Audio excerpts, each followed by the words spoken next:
Hello everyone. आज जो topic हम लोग डिस्कस करेंगे वह है भारत में चुनाव और प्रतिनिधित्व। सबसे पहले तो हम यही जानेंगे कि चुनाव की आवश्यकता क्यों है और प्रतिनिधित्व की आवश्यकता क्यों है। बहुत पहले यानी कि प्राचीन काल में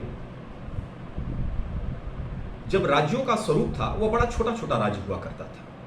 इतने छोटे राज्य थे जिसे हम आज का गांव कह सकते हैं। जैसे यूनान में आप देख लीजिए, भारत के जनपद महाजनपद देख लीजिए, छोटे छोटे राज्यों की परंपरा थी। छोटे छोटे राज्यों में सभी लोग एक जगह एकत्रित होते थे, आपस में परामर्श करते थे और आपसी सहमति से कोई निर्णय लेते थे। जैसे जैसे समय बीतता गया वैसे वैसे राज्य का स्वरूप बड़ा होता गया और आज का राज्य इतना बड़ा राज्य है कि राज्य का हर मतदाता या हर व्यक्ति इकट्ठा होकर सामूहिक रूप से कोई निर्णय ले यह संभव नहीं है। इसीलिए पहले प्राचीन समय में प्रत्यक्ष लोकतंत्र था, लेकिन आज के समय में अप्रत्यक्ष यानी परोक्ष लोकतंत्र है, यानी कि प्रतिनिध्यात्मक लोकतंत्र है।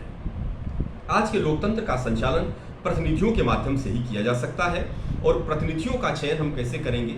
चुनाव के माध्यम से। इसीलिए चुनाव और प्रतिनिधित्व दोनों आवश्यक है। तो अब आगे बढ़ते हैं कि चुनाव और प्रतिनिधित्व जब आवश्यक है तो चुनाव के तरीके क्या हैं और प्रतिनिधित्व के कौन कौन से तरीके होते हैं। भारत में चुनाव कराने के लिए एक चुनाव आयोग की स्थापना की गई है। भारत के संविधान का अनुच्छेद 324 एक चुनाव आयोग की स्थापना करता है। यह 324 में जो चुनाव आयोग है इसमें कुल 3 चुनाव आयुक्त होते हैं, एक मुख्य निर्वाचन आयुक्त और 2 अन्य निर्वाचन आयुक्त। जो 2 अन्य निर्वाचन आयुक्तों की व्यवस्था है यह सन 1993 में की गई और निर्वाचन आयोग के सारे निर्णय बहुमत के आधार पर किए जाते हैं। इस निर्वाचन आयोग की जिम्मेदारी है कि वह इस देश में चुनाव कराएं। निर्वाचन आयोग में जो निर्वाचन आयुक्त है, मुख्य निर्वाचन आयुक्त और अन्य निर्वाचन आयुक्त, इनकी नियुक्ति राष्ट्रपति द्वारा की जाती है और यह जो निर्वाचन आयुक्त हैं या मुख्य निर्वाचन आयुक्त है यह 65 वर्ष के आयु तक कार्य करते हैं या 6 वर्ष का कार्यकाल होता है। जो निर्वाचन आयुक्त हैं, इन निर्वाचन आयुक्तों को हटाने की जो प्रक्रिया है, मुख्य निर्वाचन आयुक्त वह वैसे ही हटाया जा सकता है जैसे सर्वोच्च न्यायालय का न्यायाधीश हटाया जाता है। और सर्वोच्च न्यायालय का न्यायाधीश जो हटाया जाता है आप सब जानते हैं कि संसद द्वारा हटाया जाता है। बाकी जो अन्य 2 निर्वाचन आयुक्त हैं या अन्य क्षेत्रीय आयुक्त हैं उनको राष्ट्रपति मुख्य निर्वाचन आयुक्त के संस्तुति के आधार पर हटा सकता है। मुख्य निर्वाचन आयुक्त और निर्वाचन आयुक्तों को मिला के जो निर्वाचन आयोग बनता है, इस निर्वाचन आयोग की जो मुख्य कार्य है वह है भारत में चुनाव कराना, निर्वाचन क्षेत्रों का परिसीमन करना, क्षेत्रीय दलों या राष्ट्रीय दलों को चुनाव चिन्ह आवंटित करना, क्षेत्रीय दल या राष्ट्रीय दल के मानक के आधार पर उनको क्षेत्रीय या राष्ट्रीय दल घोषित करना और इस तरह के स्वतंत्र और निष्पक्ष चुनाव का संचालन करना। इस तरह के कार्य निर्वाचन आयोग का है। अब भारत में जो चुनाव होता है वह मुख्य रूप से 2 तरह के चुनाव को समझने की जरूरत है। एक तो होता है प्रथम आओ प्रथम पाओ, फर्स्ट पास द पोस्ट, यानी कि जिसको सबसे ज्यादा वोट मिल गया, भले वो 50% वोट न पाए, वह निर्वाचित घोषित हो जाता है। और इस विधि से भारत में लोकसभा और राज्यों की विधानसभाओं का चुनाव होता है। जो दूसरी पद्धति है आनुपातिक प्रतिनिधित्व की पद्धति। इस पद्धति का जो खोज करता है, जिसको श्रेय जाता है इस पद्धति की स्थापना की, वह है थॉमस हेयर। और थॉमस हेयर ने जो यह पद्धति बताई वह इस आधार पर बताया कि जो चुनाव है वह प्रत्याशी का न होके दल का चुनाव किया जाए। सारे दल, यह बहुदलीय बहुसदस्यीय निर्वाचन क्षेत्र में लागू होता है, यानी कि कोई एक बड़ा निर्वाचन क्षेत्र होगा जिसमें एक सदस्य नहीं चुना जाएगा, उससे एक से ज्यादा सदस्य चुने जाएंगे और यह क्षेत्रीय दलों या राष्ट्रीय दल जो भी प्रतिभाग कर रहा है चुनाव में,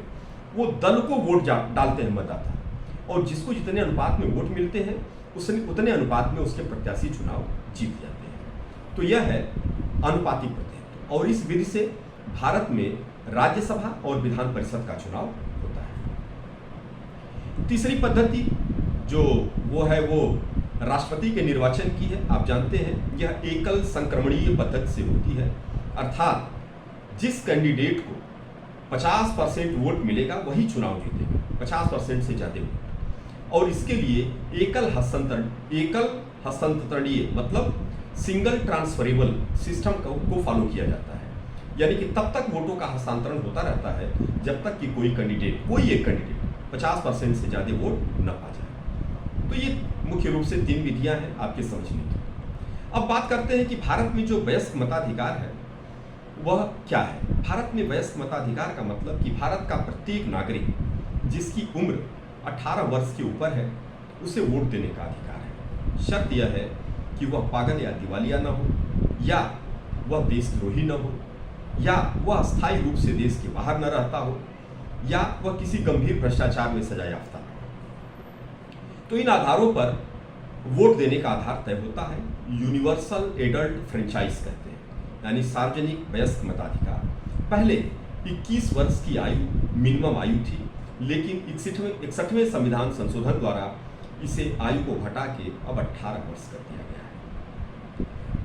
आपको यह भी बताते चले कि जो महिलाओं को मताधिकार है वह महिलाओं को मताधिकार देने के मामले में जिस देश को सबसे पहले श्रेय जाता है वह है न्यूजीलैंड, जिसमें 1893 में महिलाओं को मताधिकार दिया गया। फिर उनके बाद 1919 में ब्रिटेन में, 1920 में अमेरिका में, और इसी प्रकार भारत में जब 1919 में ब्रिटेन में दिया गया तो भारत में भी महिलाओं का अधिकार मान लिया गया, मताधिकार। हालांकि हमारा संविधान 1950 में लागू हुआ, तो सबको 1950 में जब मताधिकार मिला तो उसमें भी शामिल है। लेकिन अगर ऐसे देखा जाए तो 1919 में ब्रिटेन के साथ भारत में भी महिलाओं को मताधिकार मिल गया था, 1920 में अमेरिका में, और सन 1971 में स्विट्जरलैंड में महिलाओं को वोट देने का अधिकार दिया गया। सन 2011 में सऊदी अरब में महिलाओं को वोट देने का अधिकार दिया गया। तो इस प्रकार मताधिकार की ये स्थिति है और यह निर्वाचन होकर है। Thank you very much.